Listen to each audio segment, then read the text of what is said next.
right, so I'm here with Tim van Stralen, and Tim's family owns a few of the old ski resorts that I'm chronicling in my history of the lost ski areas of the Hockley Valley.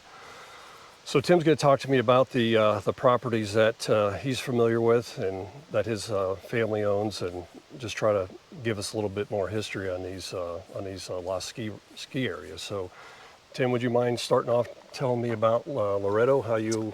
What you can tell me about the history of that property? And yeah, the way this all started for me is I like hills and I like views, so I was always looking for hilltops, and then I would hike around and look at all these vacant properties, and then you run into these ski resorts. So Loretto, I'm trying to think which one we bought first. The first one we bought was Montclair, up on the fourth line of Mono. And I lived there for quite a few years. And the second one was the Loretto ski, and the third one was Cedar Highlands here, where we're standing right now. But the Loretto purchase was actually, they listed the property. So it came up for sale. It had been sold by the original owner, who actually made the ski hills, to a skeet club, okay, a gun club. So they had applied for permits to run their gun club, but the neighbors didn't want to hear the gun shooting on Sunday mornings. So that kind of got shut down, and then they listed it, and we bought it. And one of my brothers lived there for 10 or 15 years. And there was an old house on the property that we were going to tear down. And when we started tearing it down, we saw there was logs. So we restored it and built it at the top of one of the ski hills with a beautiful view. And then we built an access driveway, which is basically a switchback. So I think you've been there. Yep, yeah. We were up there this morning. Yeah, it's rough in the winter, but we manage. And that's now rented out to one of my nephews. But he loves the seclusion and the views, and he doesn't complain about the driveway in the winter. So that works good. But the original owner there was a guy named Frank Strippinus, if I remember right. Yep. And I think that was in the 60s, maybe early 60s. Yeah, as far as what 65 maybe. Yeah, what I can tell from my research, I don't know when he purchased the property, but I believe in 1965 is when roughly it opened. And then that's when I was telling you that story about my dad's business partner, Lloyd Edwards, who at that time was a salesman for Timberland Ellicott, who manufactured the Skyway T-Bar, which he sold to Frank. And he actually surveyed the property and suggested where the T-Bar should go, and he actually installed that T-bar there. So you saw those recently? Yeah, when we were out there pictures. this morning.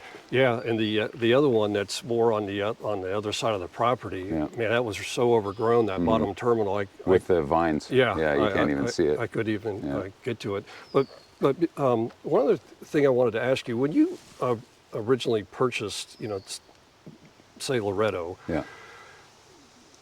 did you ever have any intentions as far as continuing to use the ski lifts, or just for your personal use, or trying to do anything, or was it we more did. about? Yeah, originally it was because the lifts were there, and even the snowmaking water pipes are there, the water source, the creek running into the pond and all that. Of course, I actually have 9 brothers, so I'm one of 10 boys. And of course, our plans are we're gonna ski and snowboard, and we're gonna snowmobile, and we're gonna make snow, and we're gonna start this resort, right? But the other thing is, a lot of my brothers were looking for places to live. So we actually changed the zoning there from recreational to agricultural, so that we could get some severances and split the 100 acres into 4 pieces. So small lots, with the bulk of it, probably 92 acres remaining as 1 lot. And so later on, like about 10 years later, we did start making an application to revive the ski slopes. But it kind of didn't materialize. The town wasn't too willing to entertain the ideas. We put a bunch of money into it and some time, and then got busy with other things. So, but that was a possibility at one time? That was a possibility, yeah. And if you look at this place here, The groomers were still here, Yeah. and one of them is running. Yeah. And the snowmaking equipment is all fairly new, except for the old original stuff. But I'll tell you about this place in a bit. But they put a lot of money into a snowmaking system here, and used it 1 year, and then we bought it a couple years later. So that's all still existing. The pump house down there, Yep. the pond. It's got a source from the Nottawasaga River across the road. But here we do ski personally in our church. So we rely on natural snow, which Right. last winter wasn't great, but we did manage to get a couple really good weekends in here. Nice. So if a lot of snow comes down, my brother who lives here will jump in the groomer and pack it down and Right. slowly build up a base. And we get the old lift going, and we also pull people up with snowmobiles. Nice. So we'll have 10 sleds here and Right. going up and down, and yeah. So yeah, it was always the intent to, or the dream to revive them for personal use anyway. I don't think the ski business around here is a big money maker. It's more of a loss leader if you have other things like hotels. If you look at Hockley Resort, it brings people in, but then they spend their money on other stuff. Right. So we've thrown all types of ideas around, like tubing, for example, right? That would be, these hills are plenty big for that. Yeah. So we've had those thoughts anyway. So Loretto, we had those ideas, but then my brother lived there for a while. He ended up buying a horse farm, and then we just rented it to relatives. Okay. So, but we still enjoy the place. And my place on the fourth line, Montclair, Sure. I lived there for about 20 years. And my dream was always to revive the ski hills for my kids and so on, right? But you realize the kids want to be with their friends, and I'm like, I could spend my whole life doing this, and they're busy elsewhere. So Now, with Montclair, when you acquired that property, was there still a ski lift on it? there was the posts were there. No, Okay. actually, just the concrete. Okay. Just the concrete was there.